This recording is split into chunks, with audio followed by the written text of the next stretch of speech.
Well, what a difference a day makes. The conditions very, very different to what we had earlier on in the Porsche Club Championship with Pirelli, of course. Welcome back to the racing action, where earlier on in the day we saw Simon Clark take a victory over Mark McClure and, of course, Jake McAleer as well. The pair of those not separated by too much, although when it comes to the conditions they've got at the moment, it's very different than this morning. The rain has definitely come down quite heavily, and it certainly has come down over the last short while, so it will be tricky for these drivers to navigate their way around. But yes, indeed, it was a victory for Simon Clark in the overall category. It was a victory in the AM category for Jamie Cannon there as well, so the pair of those were taking top honours in their respective categories.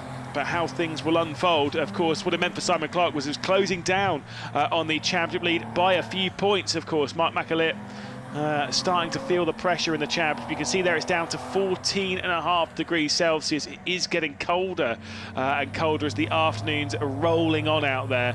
And it is getting wetter and wetter, although I will say that rain certainly is not as bad as it was about half an hour ago. It's getting clearer. The rain, I don't know if it's coming down at the moment. I don't think it is.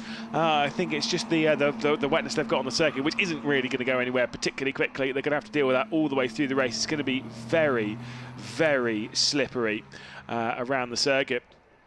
They should be getting a couple of laps of formation here, just because, an extra green flag lap is the way of putting it, really, because the race will be down to 23 minutes. That'll be because the conditions are very different than the last time they were in the car. And again, as I've said before, if the conditions aren't the same as the last time you were in the car, this is your only time of actually getting used to it, is on the green flag laps before they go racing. And especially with it being club racing or in like junior formula and stuff, they just like to give you that extra little bit of time to get used to the that conditions before we send them racing. So they head their way round and out onto the start-finish straight once more. And once they do, we'll talk you through the starting grid, in which Simon Clark will be starting, yes, you guessed it, from pole position, because it will be a 12th consecutive pole position from Simon Clark. You can see there in the pit lane as well, one of the drivers is getting ready to come out of the pit lane. I was going to say I think it's Pete Morris, but I don't actually believe it is. But I'll update you with that in just a moment.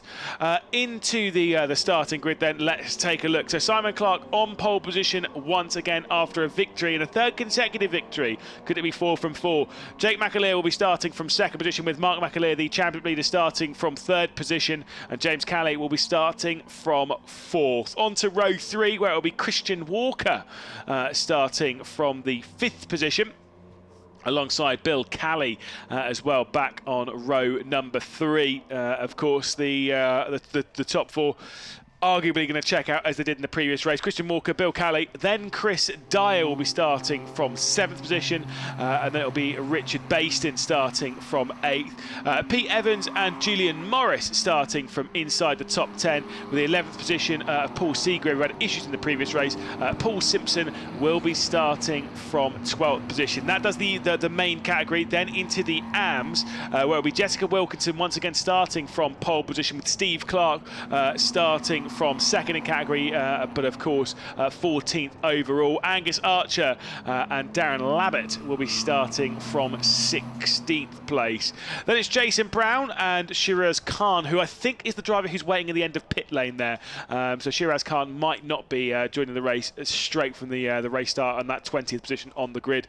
Brian Richardson will be starting from 21st position, and Pete Morris will be starting a little bit further back and will be given a slight delay on starting the race, courtesy of differing of classes and all that. Likes as a whole host of things to be dealing with when it comes to club racing, but at the moment they're just trying to get their tyres up to temperature, and to be fair, brakes up to temperature in conditions like this as well. You don't want them snapping down into turn 1. If they get very grabby on the brakes, I can tell you one place you'll be ending up, and that will be in the gravel trap, rescued then by a marshal and out of the race. They'll head into the grid, and as it was earlier on, it will not be the staggered start. So you know, it's one full row, then the next full row, then the next full row, all the way down. So it's going to be a tight run down into that first corner. On the left-hand side of your screen, you can see Simon Clark there, who will be our pole sitter. Said before, earlier on in the season, had 3 consecutive victories, did Simon Clark. It was the second race here at Donington Park. Obviously, it was Donington Park National. And that was over Mark McAleer and Jake McAleer.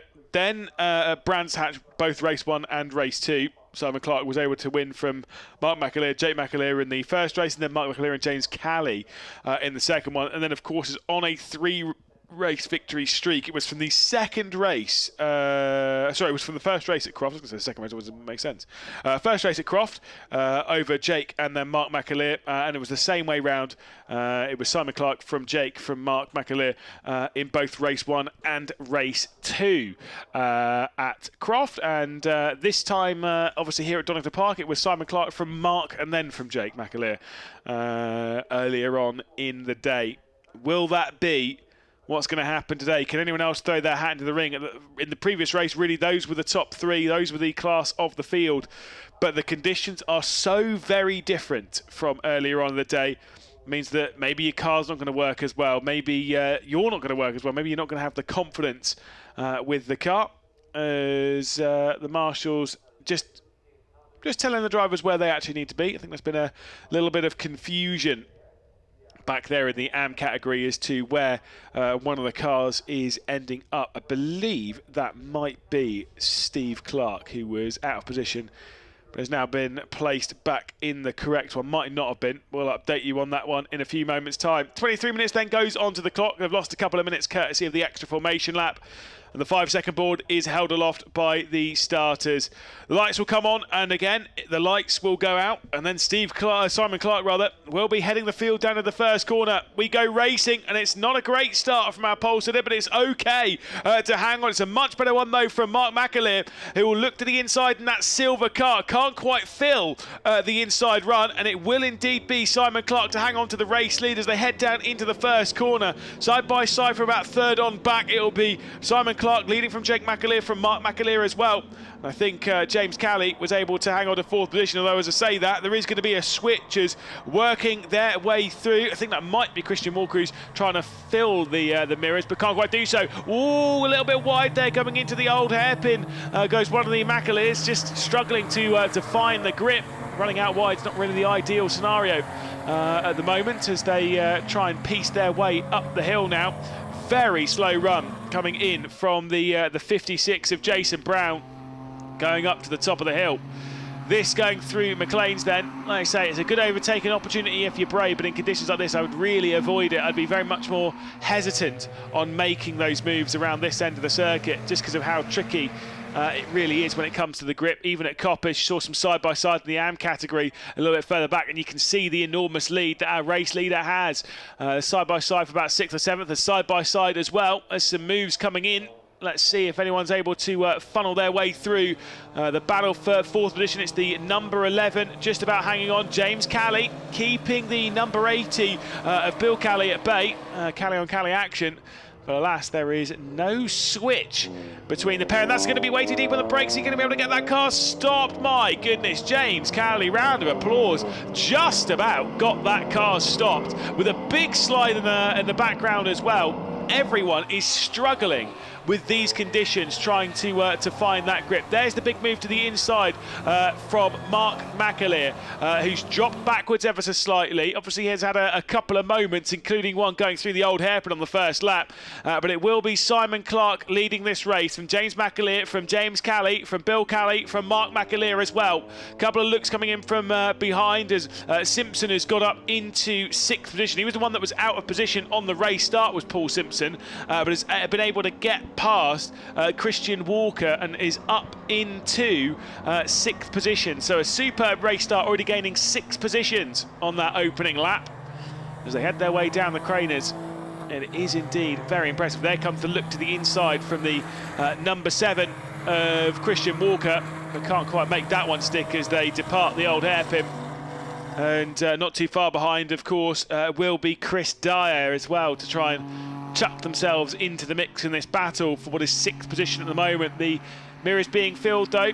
Oh, bit of a slide coming in from Simpson as they crest go onto the flat bit really. It's not really crest on the top of the hill because the top of the hill's Coppice. But crest at McLean's as they head their way into Coppice now. out of the corner. You can see Evans has joined the fight. Labbert's not too far behind as well as they head side by side down the Starkey straight. It will be the look to the outside coming in from Walker for 6th position. But Walker can't do it. He's in that black and blue and yellow car. Gets a big slide in the brakes as they head their way into the fog at ES. Oh, and there's been a car off. That is the number 12 of James Callender. That is the race winner from the previous race. And I believe that might have been Jessica Wilkinson off the road as well. It certainly is. So the 12's had an issue at the bottom of the hill. The 28's had an issue at the top. And that might require a safety car to get both of those cars out of the way. It does seem as though Jessica Wilkinson is off in the gravel a little bit, although not beached in there. Might be able to get that one moving. Look to the inside, comes in from the number 9 of Dyer to keep Evans at bay for 8th position as they complete the lap and head their way down towards turn 1. Simon Clark's leading by 4.1 seconds. Safety car's just been deployed. Bit of hand gesturing coming in. And there is the safety car board. Obviously, especially as it gets darker, the LEDs do certainly help as the safety car board flashes away. But there was definitely a bit of hand gesturing coming in that fight between Simpson and Walker. It might have been to say, oh, slow down, mate. There's a safety car out. Hold fire. And like I say, sometimes you've got to communicate with the other drivers in imaginative ways. And hopefully it was just a cheeky little slow down, don't worry about it. Obviously, you can see on the left-hand side of your screen, the race leader in the AM category is the number 52 of Darren Labbett. At the moment, obviously, we won't be leading by very much now, but it was Labbett from Steve Clark, the top 2 in that category. And then, of course, they're chased down by Pete Morris, who is sat 12th overall, but has dropped back behind the 52 and the 77. So they've all been neutralised. They've all slowed their way down. And you can see the bumper's been ripped off of that car. That's what's left in the gravel trap, just in the background. So clearly it's had a fair slide around that part of the circuit, has the number 12 of Jamie Callender. And so there will not be a second consecutive victory here for Jamie Callender. Just has to, has to retire from the race, has to settle for it. And disappointing end to the weekend, the penultimate weekend for these drivers. They've only got 2 races left in the season, and both of those will be on the 6th of October in Snetterton. So a very different style of racetrack. Hopefully some better conditions over there. But alas, for the drivers here today, I think, by the way, Steve Clark's not lost the race lead. I will say that. As much as there is a red car ahead, I don't believe that is for position. I think, I'm not actually sure as to who that would be at this point of the circuit. Might be Brown, but alas, it's not for position. It is still Simon Clark leading the race. So the Marshall team already over and conversing with Jamie Callender. Again, not sure as to what's happened and what's put them in this position. But of course, there was this car and there was also Wilkinson off the road. Whether the two's linked is actually not necessarily 110% fixed on. But generally, if you see 2 cars that have had an incident relatively close to each other, you can normally dot the I's and cross the T's and assume that they're both basically from the same battle. As Callender just examines the car, sees where the damage is. There's the bumper that's been ripped off. I'm still trying to work out as to how that bumper gets ripped off from that angle. The grass is quite wet now, but it's not wet enough, and these cars aren't low enough where the car digs in. You actually see this if you've ever watched NASCAR, which feels like a very sideways thing to talk about, but if you've ever watched NASCAR, when they go into the triover, like the start-finish straight, if it's wet and those cars drive onto the grass, the front will dig in almost straight away, and basically the front of the car just explodes. It just goes. These cars aren't that low. And so I don't know as to how that rear bumper would have come off, with the exception of it being from contact from another driver, which is what might have put them off in that scenario. Could have had a bit of a slide coming out of the old hairpin, and that might have been where some contact would have come from, because of course the old hairpin's quite a quick corner, and it's quite a committed corner, and you can't really slow down on the exit of it. And so if there's a car ahead of you having a bit of a slide, well, I mean, you're going to get caught up in said incident. 15 minutes left to go in the race. And with the safety car out, it's definitely going to remain out for a lap or so. So there's definitely no chance of us going back racing at the end of this one, especially because they've got 2 cars to clear up. Not sure whether they've been able to get Jessica Wilkinson's car out of the way as well, and I can't see it from my commentary box. But they're certainly getting Jamie Callender's car out of the way. Callender hanging out at the side of the car, just guiding it in as they head their way into the escape road, where, of course, it'll be put onto a low loader. There is Jessica Wilkinson's car that has been rescued from the racetrack, and well, there's no point in rushing it back to the marshals and stuff, because all they're doing is packing up now and going home and getting ready for 3 weeks' time, where they'll be racing once more. Hopefully no major damage. Oh, nice hand. Hopefully there's no major damage in any of those cars. But obviously the rear bumper being ripped off is not a major deal. But it's whether there's anything underneath that, whether there's been any contact that's pushed it any further. I've just seen, you can see on the right-hand side that the 56 is in the pit lane, as is the number 22. The 56, of course, is that of Jason Brown, and the 22 is Pete Evans. So the pair of those coming down into the pit lane. Evans, who was running at the back of the main category in 9th position. And of course, we saw 56 Brown already a lap down, came out of the pit lane, had a couple of problems anyway. And so, unfortunately, they are both in the pit lane, which you don't really want to do in this race. There's no requirement, there's no pit stop in this race. And so if you're coming down pit lane, well, it's normally because you've either been naughty or you're not having a very good race, and you need some repairs, you need something else, you need something to help you through it. About to pass halfway through the original slated race distance at 25 minutes, but obviously it's down to 23 minutes. Either way, 12.5 minutes left to go in this race, and the pace was looking very much in favour of Simon Clark, who had the fastest lap of the race at 1 minute 53.550. That was around a second faster than McAleer behind. So for Jake McAleer and for Mark McAleer as well, who's dropped down to 5th position, this is a big weekend for Simon Clark, who looks to take over the championship lead heading into the season finale in a few weeks' time. Obviously, those at the top of the hill trying to work out what's going on. Well, safety car's out. That's all that's going on. And also staying dry, which at the moment shouldn't be too hard because there is no rain falling down, although, as I've said that, there'll probably be rain falling down by the end of this race if you believe in the commentator's curse. Again, I think it's total rubbish, but that's fine. Safety car is in this lap, by the way, so at least we'll have that one sorted. So Simon Clark will be leading the race and will have the control. Then it'll be Jake McAleer. Then in 3rd position, it'll be the number 11 of James Calley. Then it will be the number 80 of Bill Calley. And then, of course, it'll be Mark McAleer before we get to Simpson, Walker, Dyer. And then it will be our AM leader of Labbit, who will also be inside the top 10 along with Steve Clark. Race, though, is back underway. Let's see if Simon Clark can take a 4th consecutive victory and a 7th one of the season as they look to take control of 2024. Down into turn 1, it's a great start, but you've got to watch out. Tyres are cold, brakes are cold, everything is cold as they head down into the first corner, and the green flag is back out in the air. Down there into Hollywood and the Craner curves now. Great start it has been from Steve Clark, who's already pulled out, to my eye, close to 2.5 seconds over Jake McAleer as we head now into the old hairpin. Bit of a slide and a bit of a poor run going in as we've seen the battle continue between Walker and Simpson. And it is Simpson in that white and red car at the moment that's just hanging on to 6th position. Still, though, as they head into McLean's, it is quite close.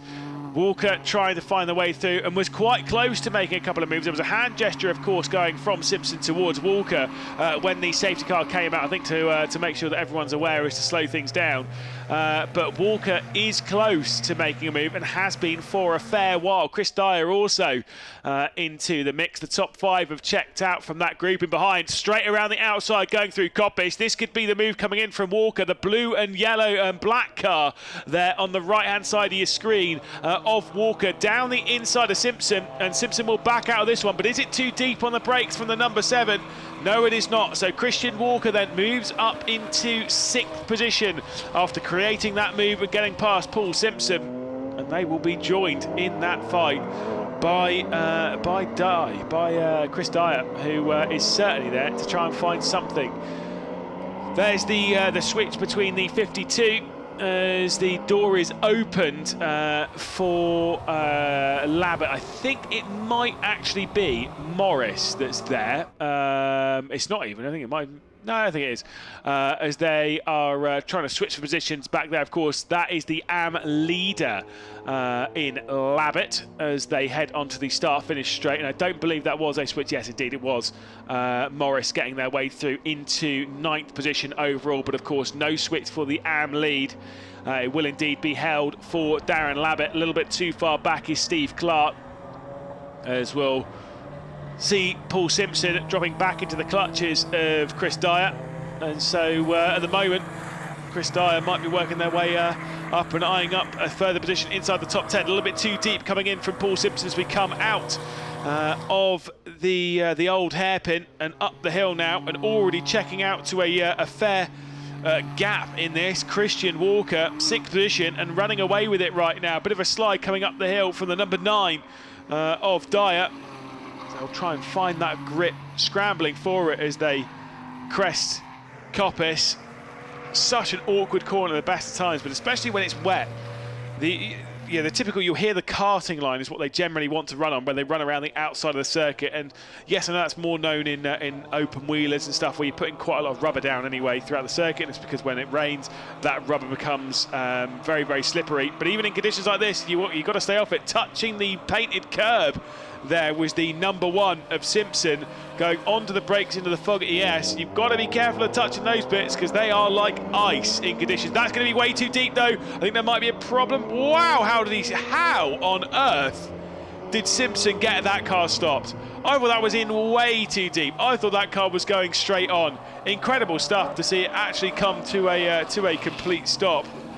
Absolutely wild. That was a great hold, and of course now joined very much in the fight by Chris Dyer and by Pete Morris. I've seen a lot of cars going straight on at the Melbourne hairpin. I thought that was going to be another one.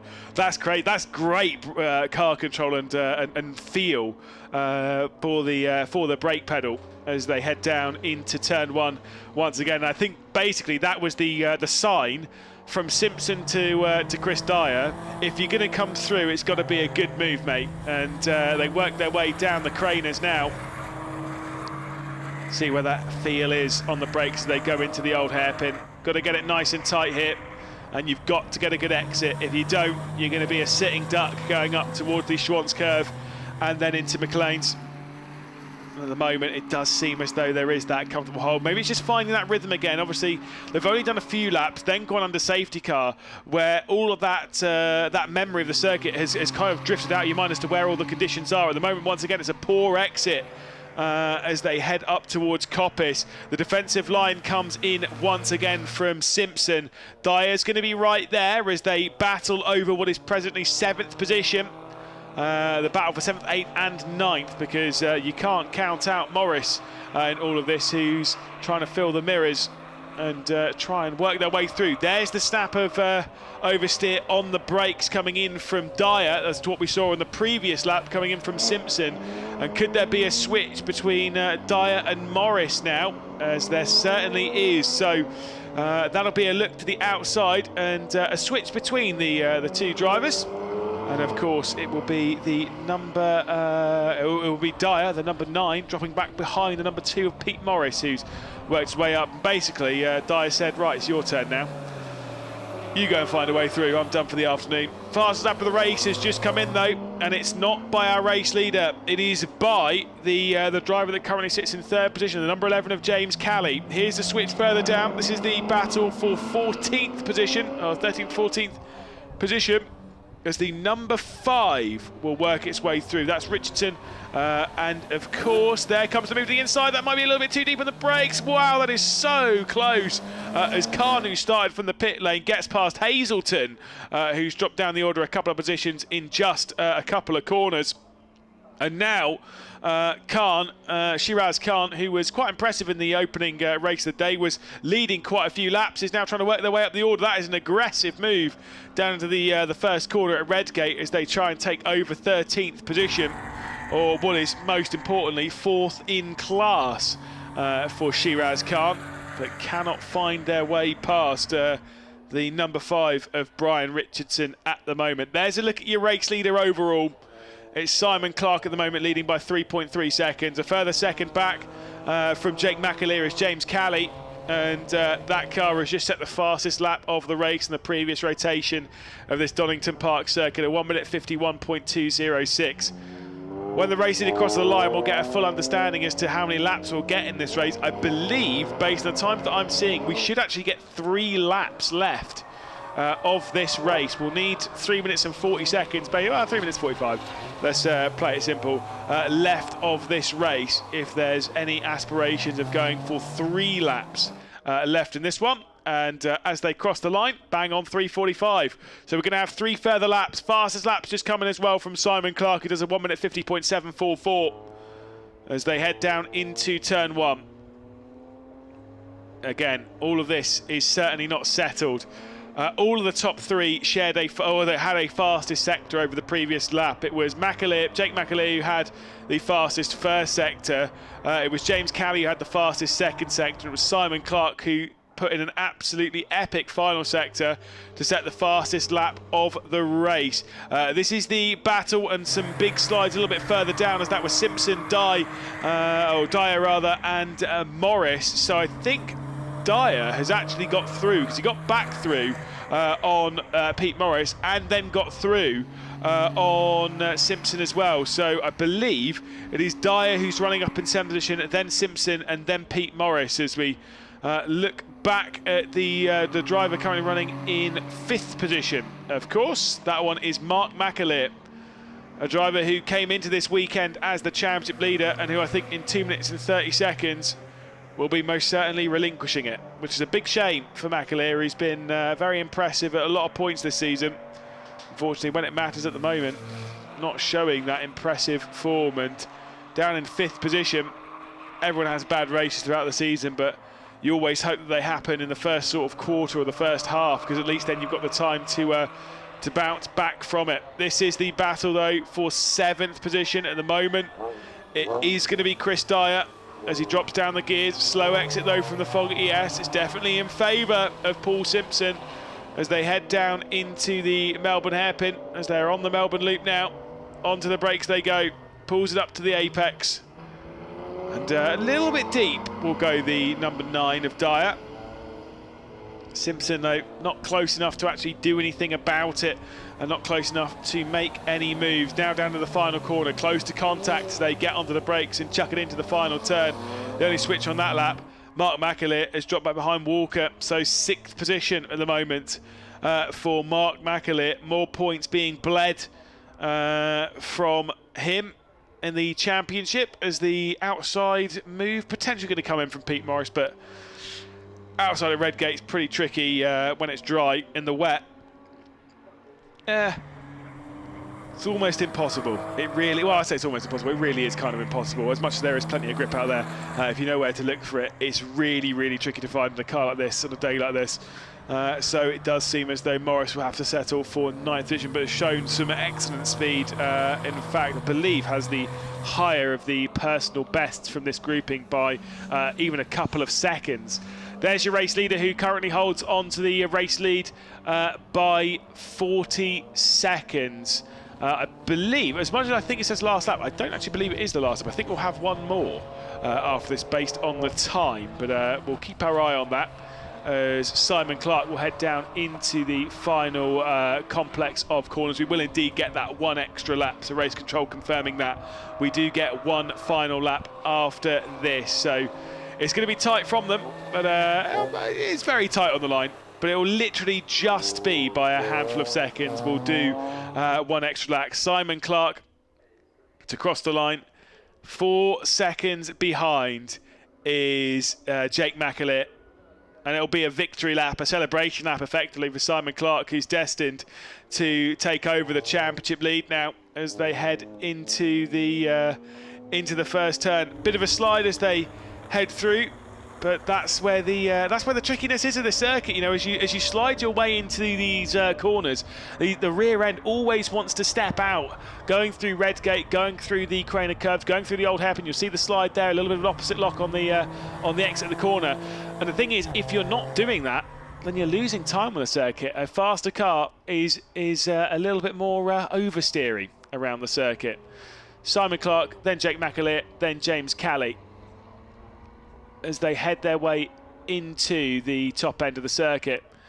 There is the battle, though, between the 52, of course, the 52 that belongs to Labbett, who I think has just got past Simpson. So Simpson's down now to 10th position, so not sure as to what's happened to Simpson over that lap, but Simpson dropping down the order ever so slightly, is now into 10th overall, and the 52 there of Labbett, that is your race leader in the AM category by a couple of margins. So we'll see this switch as we head up the hill towards McLean's. There is the position switch, so it once again will be Simpson back up to 9th and Labbett back down to 10th, but it is, of course, the race lead in the AM category. That's the important bit. Down into the final corner, though, Simon Clark, been very impressive throughout the last few races. Took the double at Croft, has also had a double at Brands Hatch earlier on the season, and now gets to add Donington Park Grand Prix to the list. It's another double for Simon Clark as he heads up towards the championship lead.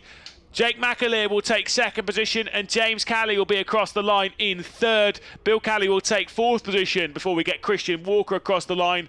And we'll have a long wait and a very disappointed one.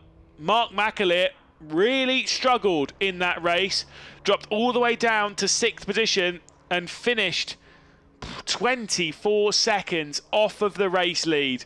Not a good race, unfortunately, for Mark McAleer. I can only imagine there must have been some form of problems in that car. Can't have been ideal for them. You'll see these two across the line. That, of course, was Morris and then Dyer. There was an incident for Simpson, which will drop him back down to 9th position. We'll see him out through the final corner. And it'll be a victory for Darren Labbett in the AM category, of course. Earlier on in the day, it was a good drive from Calendar.